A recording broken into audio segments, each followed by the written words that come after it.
Hey, can you hear it? Okay, it sounds like the audio is working. Okay, that's it. That's good. Good enough. May I get closer? Wait, just let me get all this done first, Sure. okay? Take your time.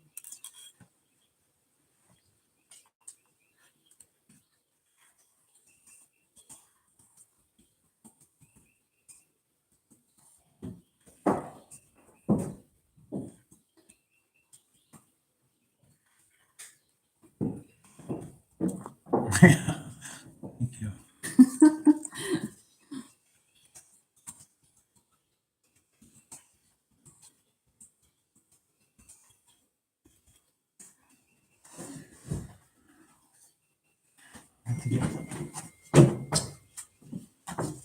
Okay. Can you just keep talking so we find out if he hears? Can you just talk to it so we're... Okay. Hi, Eric. Thank you for your help. It seems like we can't show the screen on our end, even though Daniel did his best. So, following your advice, we would like to hold the Q&A by the audio.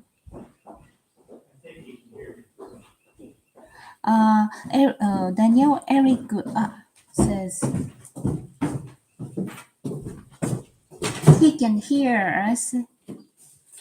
Okay. Could you please read his Just message? give me a second, Aki. Sure. Take your Get time. everything done. Take your time. Yeah. Computer's gonna go. That's not gonna work. It's okay. Take your time. Do I have anything to help you? Plug me in. You don't know where it goes. Okay, I'm done. Eric, can you hear us well with this volume?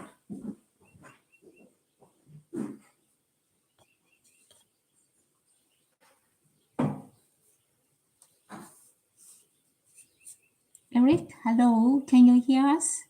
Can you hear my voice?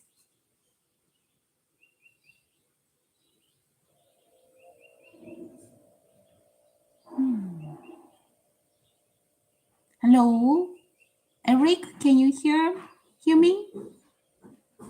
Eric. I can check it just a second. He's answering. What's that say? Lenovo recommends that you install these updates. What the heck? Yes, he can hear. Okay, good.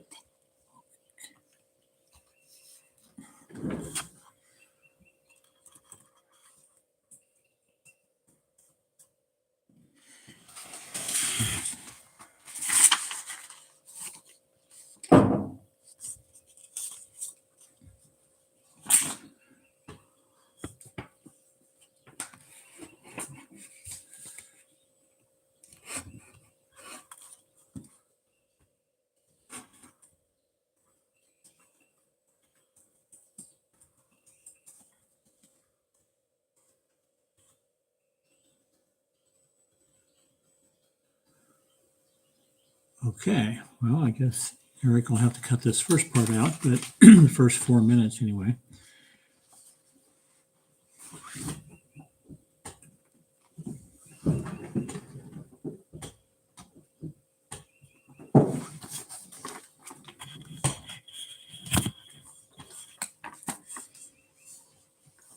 Shall we make a preview? Anyway, this is a process.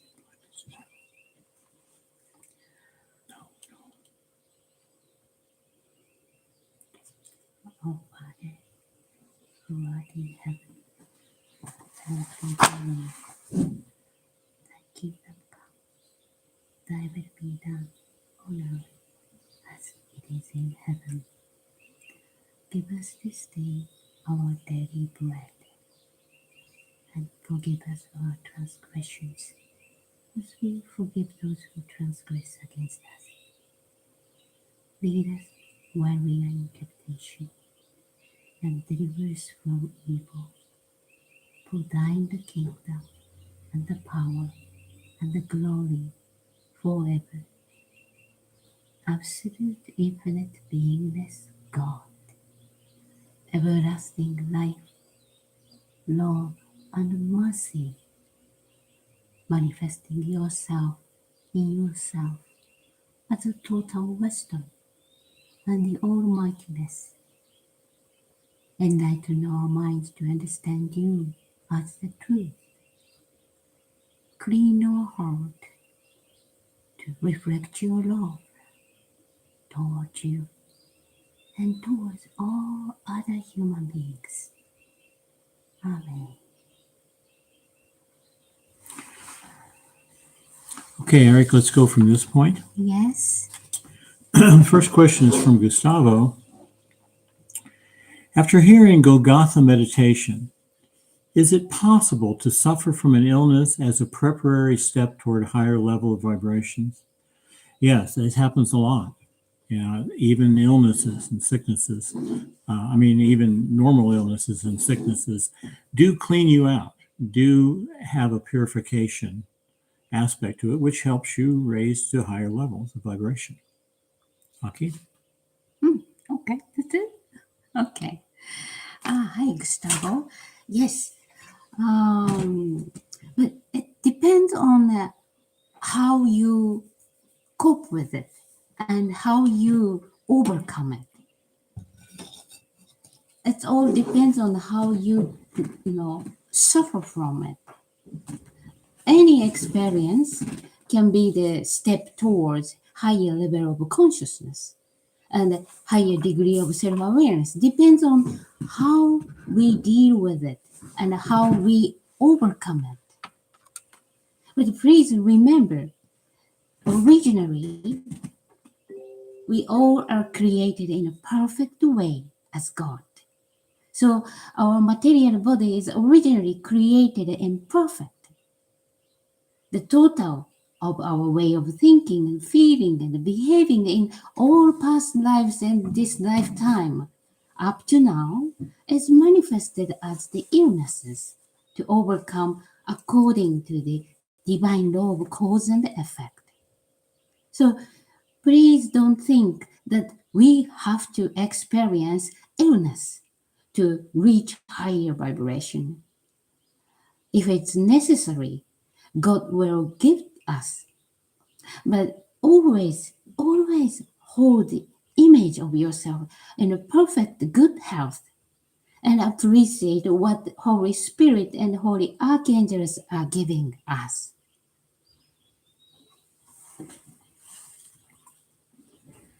Our next question is from Laura. Laura asks, as researchers of the truth, we focus much on meditation. Is there the same value in our teachings on spoken prayer, other than the centering cleansing prayers we do before meditations? I've spent the last 30 years mainly meditating and wanting to connect to the highest realities, but recently I have befriended Christians who do the reverse and mainly pray. And I observe that in some cases it brings them great blessings in their lives. It does not feel as natural to me, but I am interested in trying to add a little bit more to my practices. Did Daskalos pray outwardly with the spoken voice? What were his and your thoughts on the practice of prayer out loud? Yeah. What is prayer? It's a meditation. Prayer is a meditation, and a meditation is a kind of prayer. So we're doing a similar work in both cases. Spoken prayer, yeah, you make it more audible. You make it maybe it helps certain individuals to hear it concretely like that, rather than a silent prayer or just a quiet meditation. It's basically what works for you. What do you connect with most? What do you resonate most? If it's meditation, don't worry. Just do the meditation and say the centering prayers, the cleansing prayers before you do the meditation. But it's a very nice thing to add, especially, in the morning we suggest doing the 3 suns or the good health exercise, the visualization. And at night, of course, the introspection on our daily life. But it's good if you would want to add more to that by saying, in the middle there, I'm going to do another practice. But this practice is going to be prayer. I'm going to pray for somebody else. Because we have three kinds of prayers, basically. We have the prayer of asking, which most people ask for themselves. Oh, God, please give me something, right? But this is a good time to actually do a prayer for somebody else in the middle of the day. Pray for someone else's well-being. Pray for their happiness. Pray for their health. But when you pray, visualize too, because this is what really makes it the strongest part. So in the first prayer, we're asking. It's an asking prayer, whether we're asking for ourselves or from somebody else. And the second one is a gratitude prayer, which is, well, we've seen what we've asked for, or our friend has had a healing from our prayer. Then we say a prayer of gratitude to God. Oh, God, thank you for giving us this gift. And then the final kind of prayer, which is the best one of all, it's just a praise. You're not asking God for anything. You're not thanking him for anything. You're just saying, God is great. Just a prayer of praise, really. So, try them. See what works best for you, what you connect with. They are all good. But prayer is like I said, is a meditation. But prayer is definitely not sitting there with your eyes closed, saying some mechanical prayer that someone taught you, and your mind's thinking about other things. That's not real prayer, and it's not real effective. To be effective, we must be really concentrated on the object of what we're praying for. And then, as Christ advised, see it happening, visualize it too. That's the strongest one. Great. Yes, as Daniel says. Yes, of course, Lola.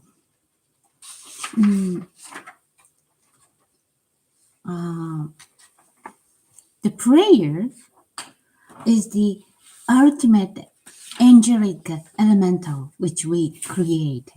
So if we make a prayer and say the prayer loudly to someone or whatever, this angelic elemental will come back to us. Of course, it's going to be the big blessing to people who recite the prayer.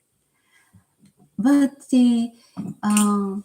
I don't get the meaning of what you say, spoken prayer and the other spoken prayer other than our centering and cleansing prayer. Probably centering and cleansing prayer, which you mean is our Lord's Prayer, I guess. But the scholars, Christ, and we all of us recite the Lord's Prayer loudly whenever we started teaching, or healing works. So we make a Lord's Prayer loudly. And the reason why we recite the prayer outwardly and loudly is the sound has the power in it. So when we breathe in a certain rhythmically, and visualizing the meaning of the prayer with words, but visualization is important, then visualize the meaning of the words of the prayer, and when we make the sound rhythmically, then that's going to be very powerful. But yeah, that's why when Christ make the prayer, Lord's Prayer in Aramaic, the earth got shaken. So it has the certain power, strong power, by reciting the prayer in the voice in the right way. But it doesn't need to, we don't need to make a prayer loudly in voice. Even if we make a prayer silently, but breathing, taking a mind etheric vitality and visualize the meaning of the words of the prayer, then that is also very powerful. So Christ taught his disciples meditate and recite on the prayer by visualization with the proper breathing. Then the disciples became clairvoyant and clairaudient and could start to communicate with the archangels. And this is what we do in our exercises. This next one is from Sarah. After reading the Joshua book that Daskalos wrote, I was wondering what Joshua meant when he said that if two people gather in his name, he will be there. Yeah, I'm going to go through each of these one at a time. So, yeah, he did say that. He said, where two or three people are gathered in my name, I am with them and amongst them. These are two different things. With them means he's in them. He's in every human being. So that's what he means with them. And the other one, amongst them, it means that he is within every other human being. So when two or more people gather together, you are with him in them. I hope that makes sense. So he of course, he's always with us, but when we gather together in a group, no matter how small, he is with us and amongst us. So those are two different things. Then the question is, would a clairvoyant be able to see him? Maybe, because there's different levels of different kinds of manifestation, materializations. One is it can be completely invisible. Another is he can be visible and tangible, or visible and intangible, meaning you can't touch him.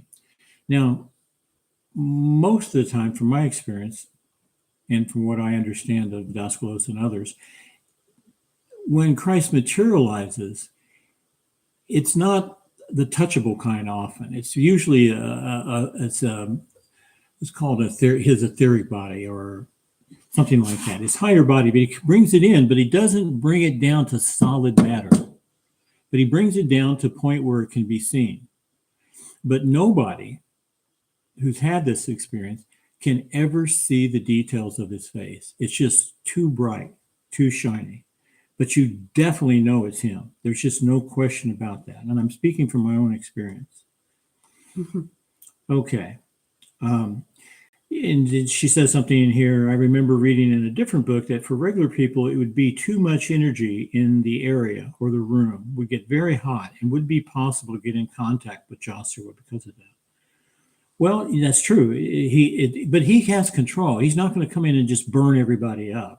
He knows how much light everyone can handle. So if you do see a vision of him, or even a non-tangible materialization of him, you wouldn't be destroyed. It would be associated with your degree of ability to handle those kind of vibrations. Now, one time in an inner circle class, Daskalos purposely tried to tune in and bring Christ into the room. And oftentimes he would tell us, Christ is in the room, but you couldn't see him.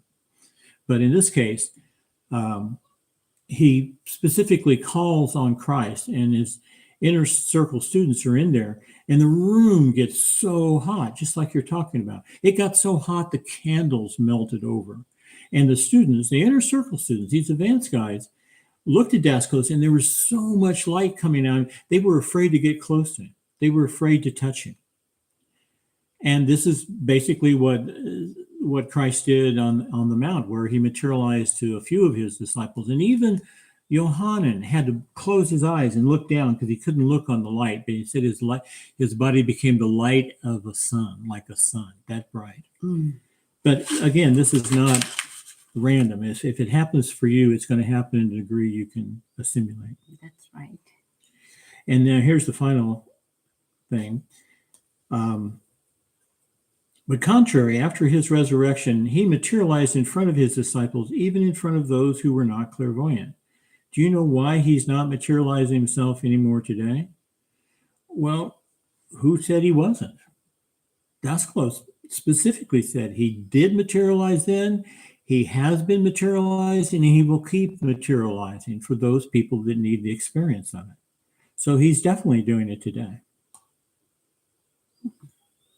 My turn? Okay. Yes. Teaching says, actually, in general, it says, where there are two or three, I am with them. He is with us. In general, it says so, but actually, teaching says, where there are two or three in his name. His name means in his own nature, his nature, and feeling who we are, then he can be in us and he can be in us and he can be with us, which means where there are two or three in his nature, he is in us and with us, which means no, he is in us as spirit soul beings, and he is with us as human beings around us. So it has two meanings: in us as a spirit soul self, and also with us as a human beings. Yes, that's right, Sarah. You're right. If he appears as he is, as Daniel says, he's alive. So few people can stand with his radiation. Each one of us can understand and feel him according to our development as self-awareness and consciousness. Then each one has the different capacity, the level of the capacity to receive Christ light. And as we know already, Christ is everywhere. So depends on our development, we can feel and we can experience him. Jacqueline is asking, in the last session, you spoke about the first three stations of the cross. Could you explain the meaning of the other stations? Yeah, we said the first station is where Christ is condemned by Pontius Pilate. And he was, of course, falsely condemned and accused because he wasn't doing what they say he was doing.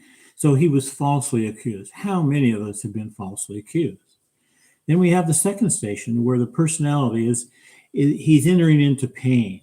He goes through a certain set of experiences. They torture him, they whip him, they put a crown of thorns on him. He was given the cross with a lot of weight. And so as a personality, he started moving within this experience with the load, the weight. Now we all have this, don't we? Aren't we all tortured in some way, material, physically, or maybe it's emotionally or mentally? We all have some degree of torture, and we have to start moving through our pain. And by torture, I just mean unpleasant experiences. And so we have to start moving through them. And we have to move. So this first one is he's falsely accused. Second one, he has to pick up his cross, which just means we have to carry our own karma. We can't ignore it. We can't push and blame other people for it. Sooner or later, we have to face it and say, okay, this is my karma and I have to work it out. That's carrying the cross. Then we come to the third station where he couldn't stand the weight of the cross, so he falls. But you must have in mind this, that everybody falls. You start your spiritual practice or you start anything. Say you want to give up a bad habit. Everybody goes through this and you fall. You're trying to carry the cross, work out the karma, but you fall, you fail in doing it. So what happened? You get back up and move on. Then the fourth station is when he meets his mother. and she feels sorrow. And it's the same, this is just a symbol of how it is for us. All mothers feel pain when they see their offspring suffering.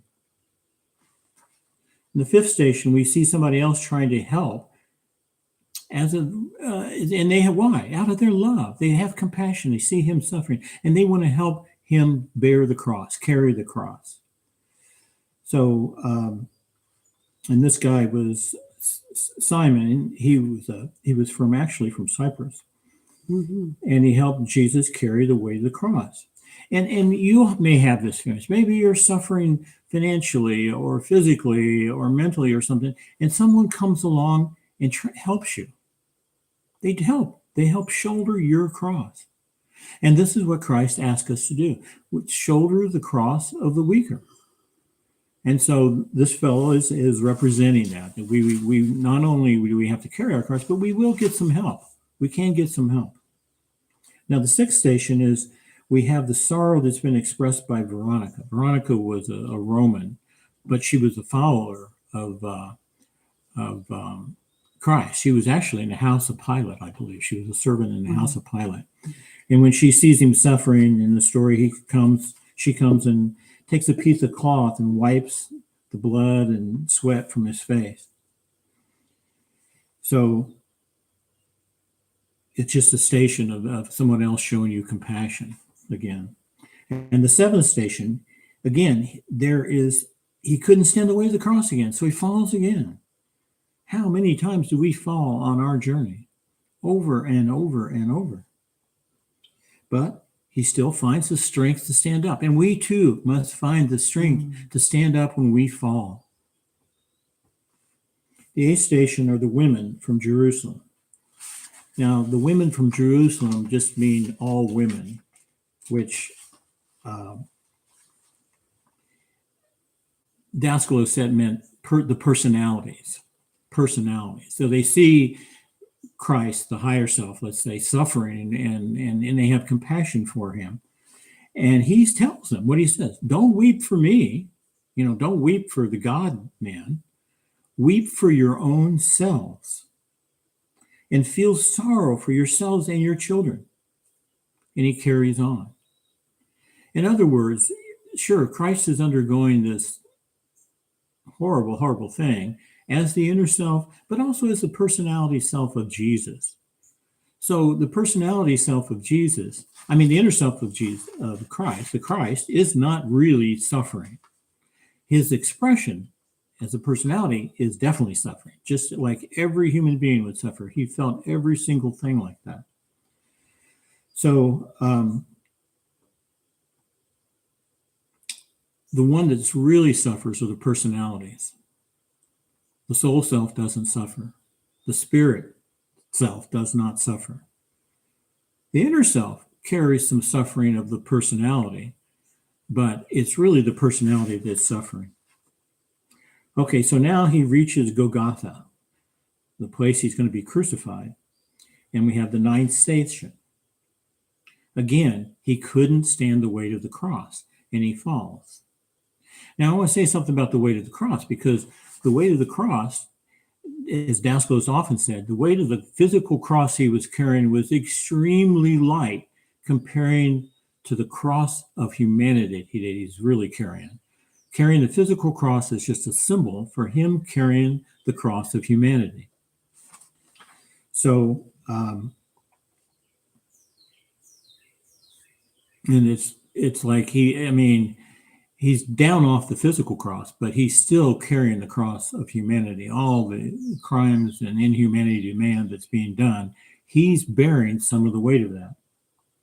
Then we have the 10th station, where he's ready to be put on the cross. And this represents our 10th station, when we're ready to be crucified, because we cannot have the resurrection, we cannot have the salvation until we go through the crucifixion. So we have to willingly crucify, not the body, not the spirit soul, but our egoism. The negative pole of our egotism has to be crucified before the resurrection of the inner self happens from within us. So they undress him. They leave him with only the white underwear. right? So that just represents that sometimes as we go through our stations of the cross, sometimes we feel like everything is stripped away from us. People lose entire fortunes, houses, money, family, as in the book of Job, which we're going to talk about here soon. And so we have that feeling of being stripped away of all our worldly things. And then we're nailed to the cross. We can't get away from it. Sometimes we have these karmic experiences and there's just no way to seemingly to get out of them except for endure them patiently without complaining. Okay.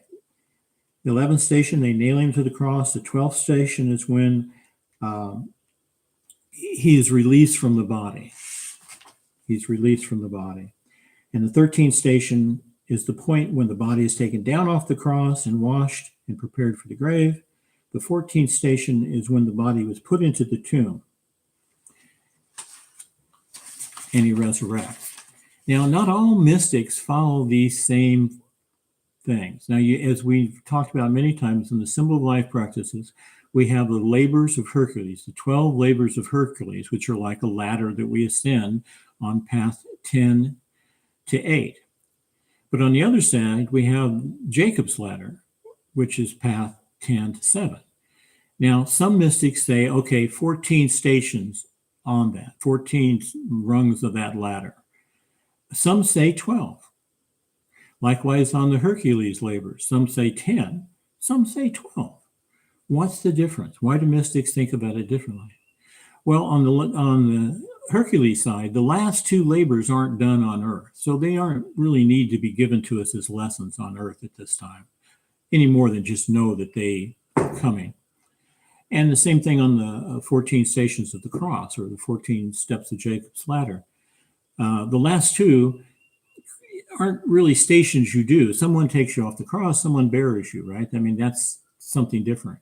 So for Daskalos, he only had 12 of these stations that we do on Earth, and 10 labors of Hercules we do on Earth.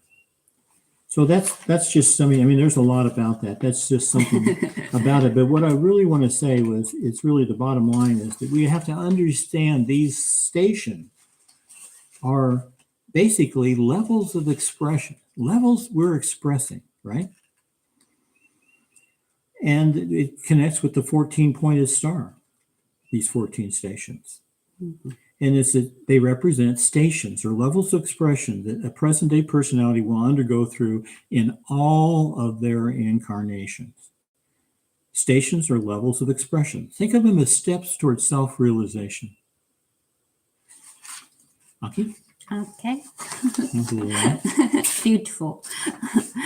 Daniel explained about the 14 stations beautifully, so I would like to add more on that. In general, yes, it is called, in general, it's called, what is called 14 stations of the cross. We call it the Jacob's ladder. We have 14 stations. And in general, the order is as he explained right now. But in Joshua Emmanuel book, maybe after second falling down of Christ, Veronica came and wiped off his sweat and blood.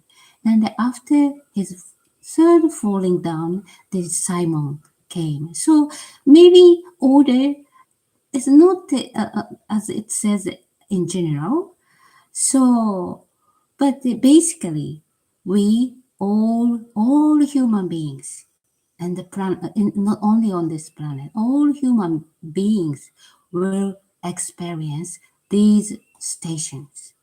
So this is mandatory, but the experience of each person is different. But the stations, each station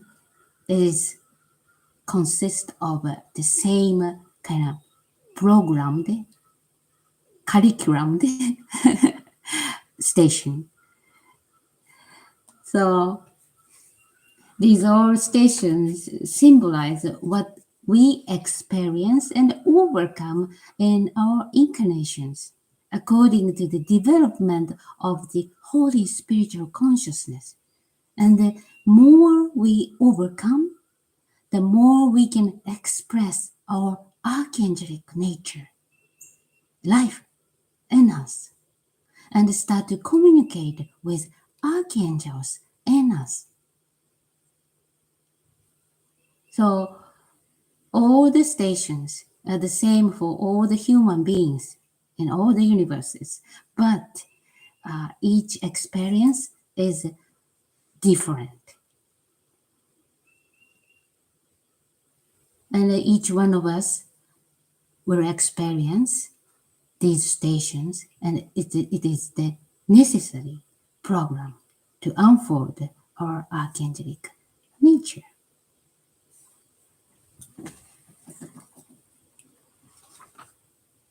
Yes. Mika is asking, please can you talk about the 14-part star again, which are the symbol of our 14 human experiences as the Christ experienced? Especially I wish to hear after Christ, we fall on the way, but he continued carrying the cross. I wish to contemplate this process deeply. We really are one with Joshua the Christ in every moment of our life. God bless you and thank you. Yeah, we were just talking about that, but let's just put some more details to it. Yes. Again, these 14 stations of the cross are symbolized by the 14-pointed star, which we will use later in these teachings.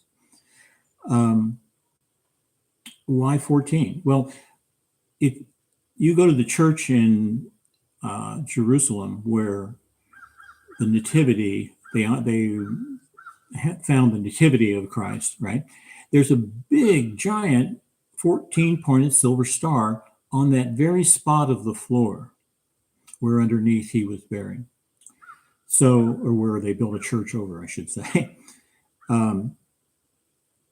So it represents the birth. Now, these 14-pointed star is, well, we have like a small one that we have to face in this lifetime. But then we have the giant one that extends completely outside our body. The small one's in the solar plexus around the 5-pointed star. And they just represent these stations, these experiences that we will have as a personality going through this particular incarnation. But the giant one, the big one around our whole body, represents all of them because we're not like Christ. We can't go through all 14 stations in one day, you know. Those are just symbolized for us to help us understand that we will be facing these same kinds of trials and tribulations as we walk our way toward the crucifixion of the personality and the resurrection of the inner self. So yeah, when we are walking, we fall. We definitely fall. But we know this, that our cross, we're carrying our cross, but know that Christ carries 90% of the weight of our cross, of everyone's cross. So not only when we fall and we try to stand up, Christ is in us, with us, encouraging us, trying to stand up with us, or trying to help us stand up. I'll say it that way. So yes, he's with us every moment in his life, but how aware are we of that? Okay, thank you. Hello, Mika-san. Konnichiwa. Yes, today we provided this Q&A only through the audio, so we can't show everyone the picture of the symbol of life, but we all know what is the symbol of life. So please see the symbol of life, the picture in front of you. And God is absolute consciousness. God is life in absolute harmony and in self-sufficiency, right? But with his will pleasure, absolute consciousness is manifested and expressed as the absolute logoic self-awareness and also absolute holy spiritual consciousness as the right pillar and the left pillar. So in that way, we just descend and all the creation is manifested and expressed in this dimension, and we are existing in here now, right?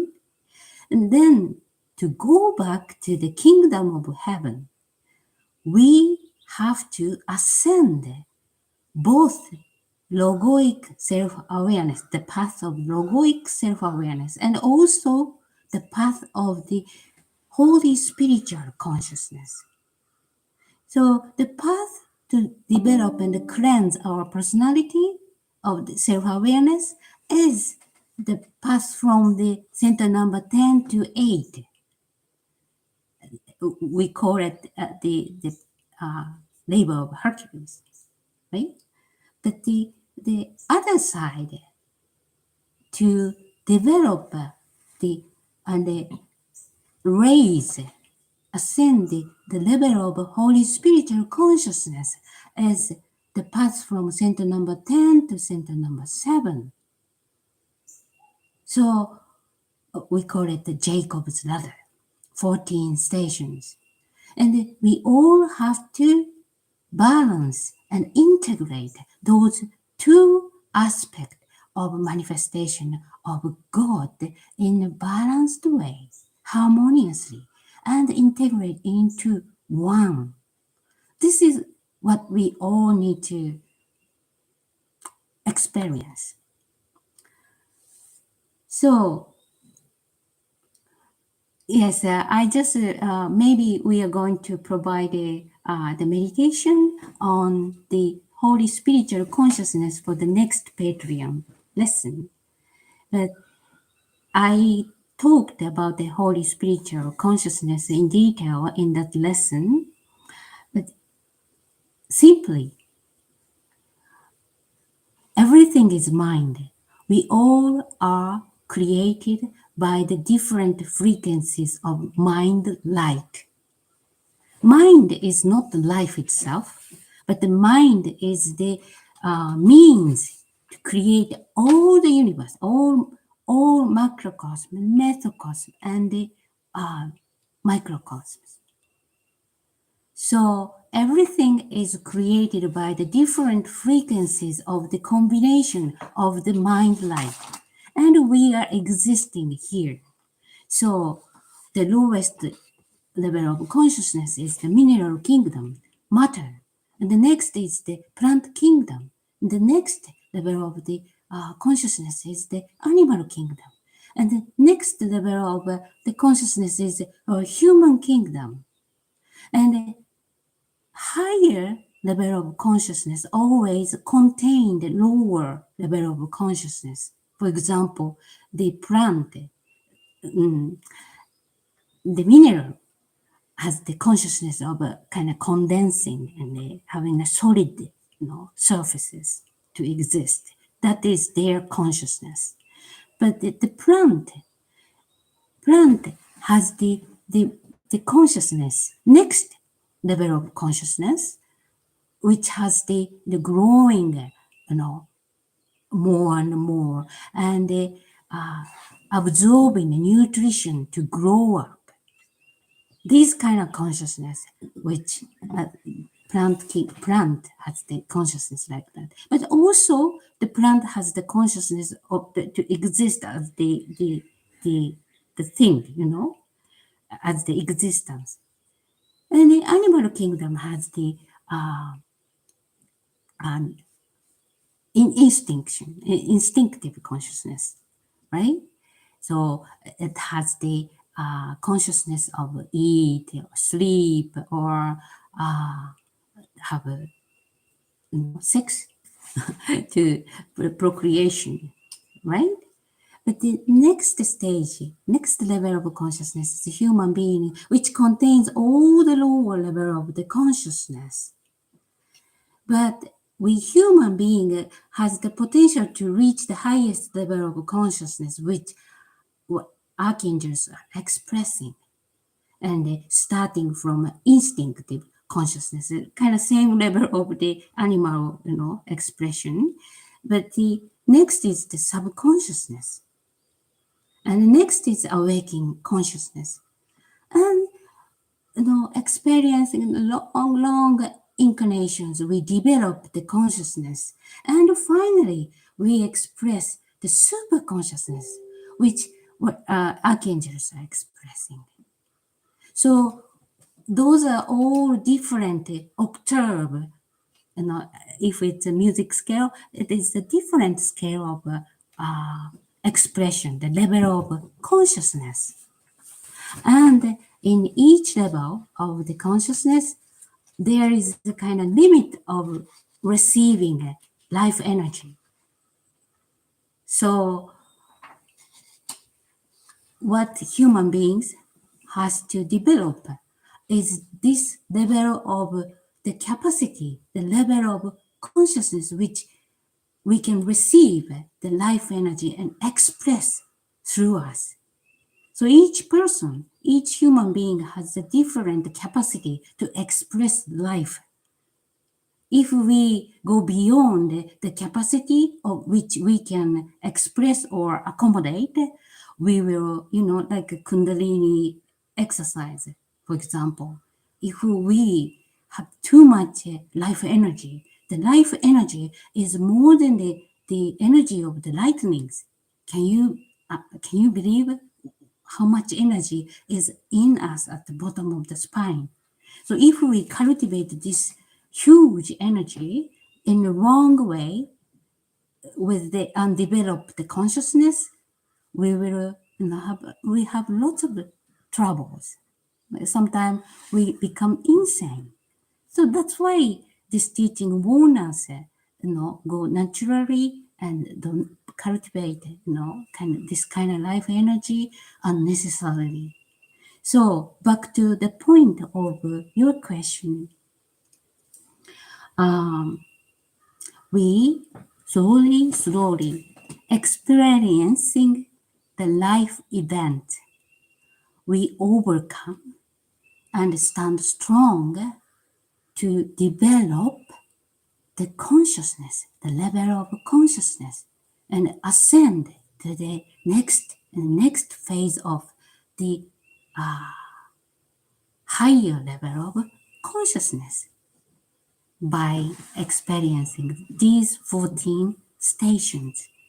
And the more we overcome it, the more we can express, as I said before, the nature of our archangelic nature of archangels in us. And we will start to communicate with the archangels of element and the other archangels on this path. And after it's a long way, but when we overcome all of them, which means this path is to overcome the element. So why we have 14 stations, which means that 7 archangels of the element, but each one has two steps. That's why it's going to be 14. And when we master all of them, we can control and also express those nature of archangels. And when we reach the ultimate level,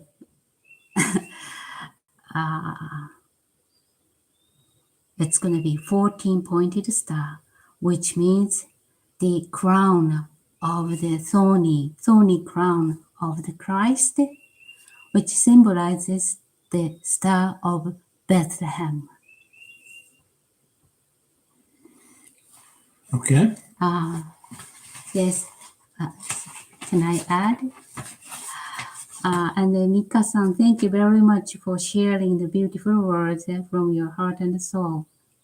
Yes, God is everywhere. She says, you said, we really are one with Joshua, the Christ, in every moment of our life. Yes, it is exactly so. Please remember, He is everywhere. It's just up to us how much we can raise our vibrations, cleansing our present day personality and enter into the state of his vibration. Thank you very much for the beautiful comment. ミカさん、お互いに頑張りましょう。御心がなされますように。Okay. Well, we have one other question. We're running out of time here. Maybe we can only take one or two more questions. We have a lot of good ones. Yes. Now, Jababulo is asking, I was recently reading a book on Job, and it struck me that his trial, suffering, initiation, not sure which is the right word, was not due to karmic actions because God was bringing him into a deeper understanding of the nature of reality. Did Daskalos ever teach anything about Job's story and its implications for us? Yeah, he did. He did. He points out that where the Job's story starts in the Bible. Now, it doesn't say this in the Niv Bible or the New Bibles. It says it in the old Bibles, but they've changed it, of course. But Daskalos used one that was based on Greek. So anyway, it starts out with God having a meeting with the sons of God. And so the sons of God all come. Now, we're all sons of God, but these sons of God are the ones that have realized they're sons of God, not just the normal human being who have not realized that truth yet. So God's having this meeting, and the meeting adjourns, and the sons of God leave, and all of a sudden, Satan comes in. And what's God say to Satan?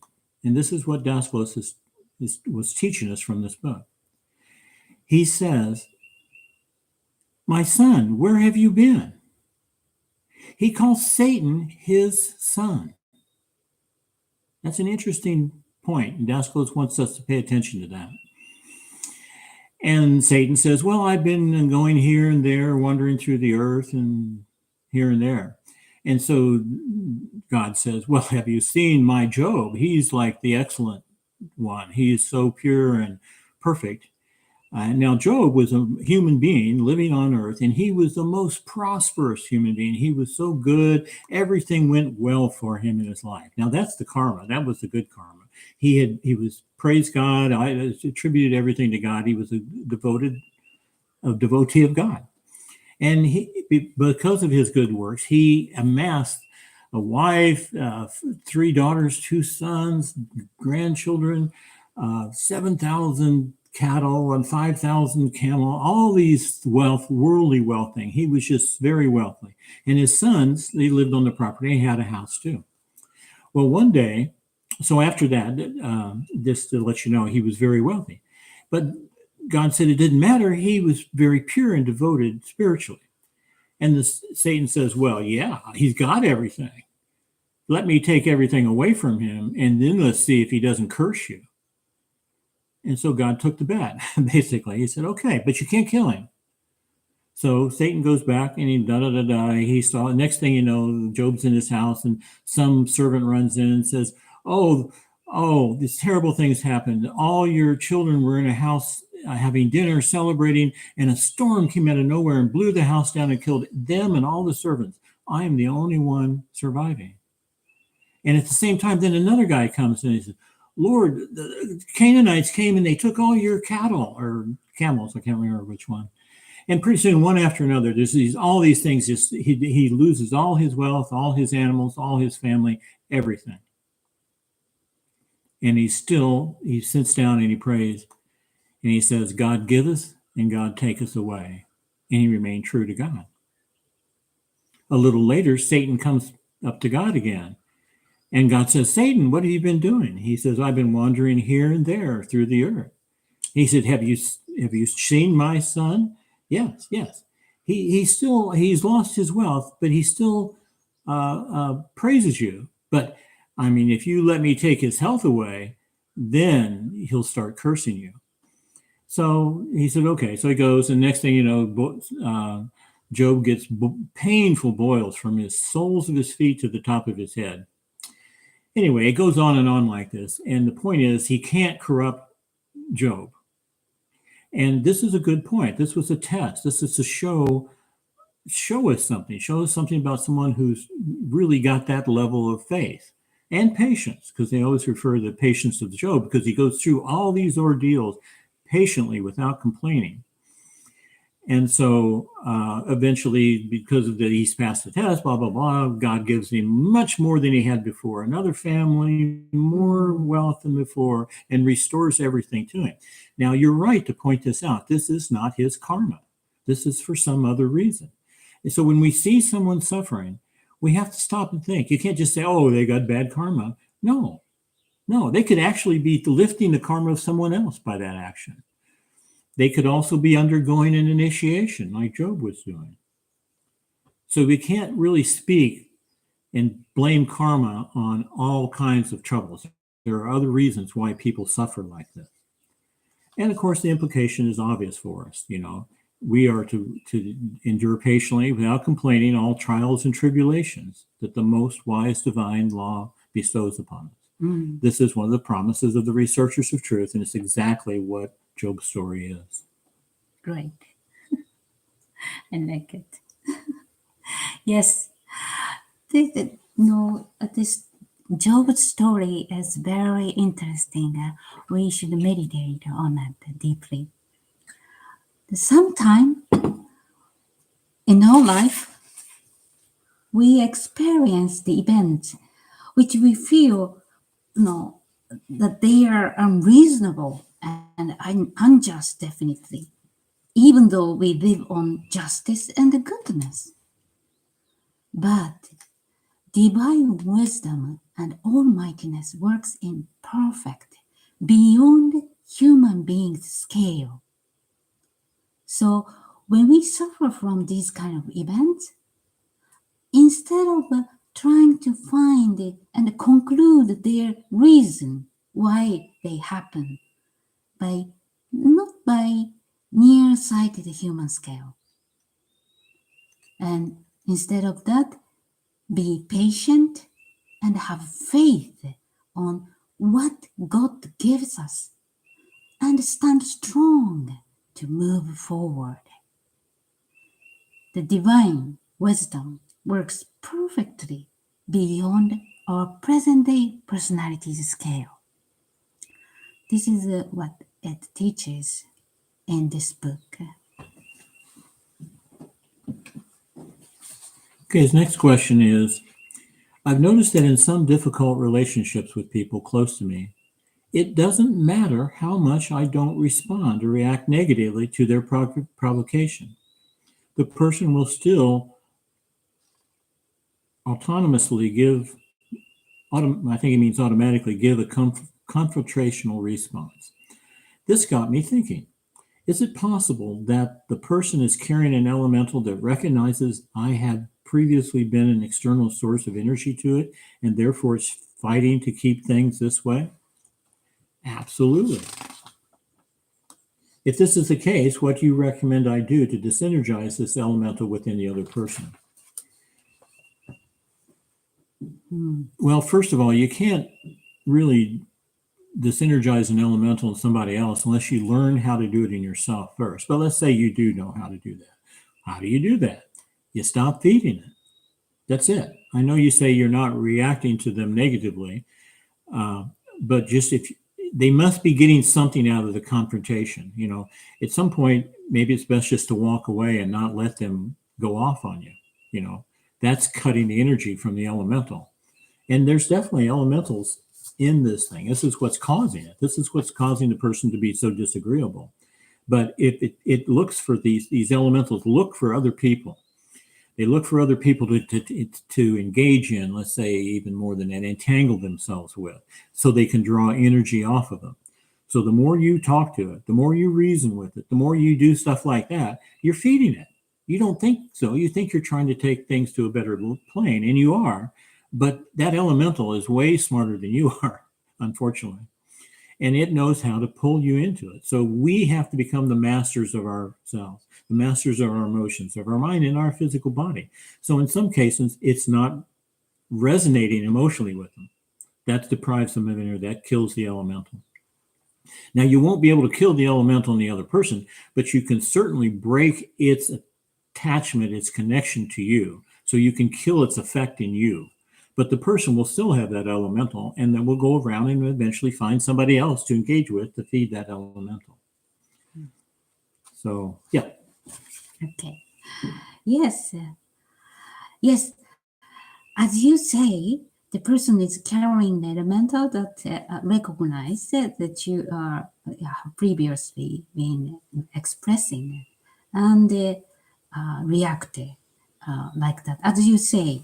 But I feel, or I would like to suggest you to check yourself, because probably you have to describe how it is,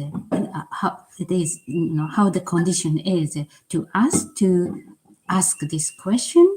But you might please check in yourself that you still might have the feeling or image of that person. So you yourself are still creating the elemental of the image of that person as you describe now to us. So which means that when, we have to be very careful when you see that person, you might automatically project this elemental or image to that person subconsciously, even if you try to respond to that person nicely. So I would like to suggest you to create a new elemental of that person, and new elemental of yourself first, smiling and loving to that person. Probably it's good with the soft pink light, the light of love, and create a new ideal image of that person to you. Visualize of that person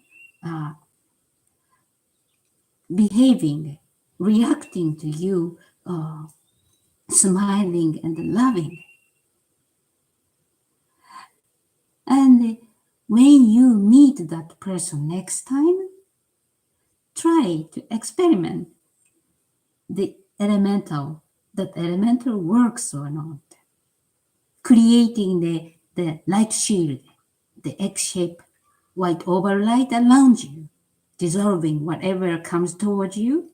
Just try to experiment this new elemental works to that person or not. And please try it again and again. Whatever response comes back to you, do the same process again and again. Then one day it might work. This is my advice. It's good. Good advice. Well, we're over an hour now, so we're going to have to stop. Okay. So, Sorry. We have more and more questions. There's no Maybe way. it's I going to know. be the next time Yeah. with the video. Yeah, we'll try to put some video in it. Sorry about inconvenience. We can't show ourselves today, but I hope our answers is going to help you. God bless you. Thanks for coming, and many, many blessings to all of you. Have a beautiful days, everyone.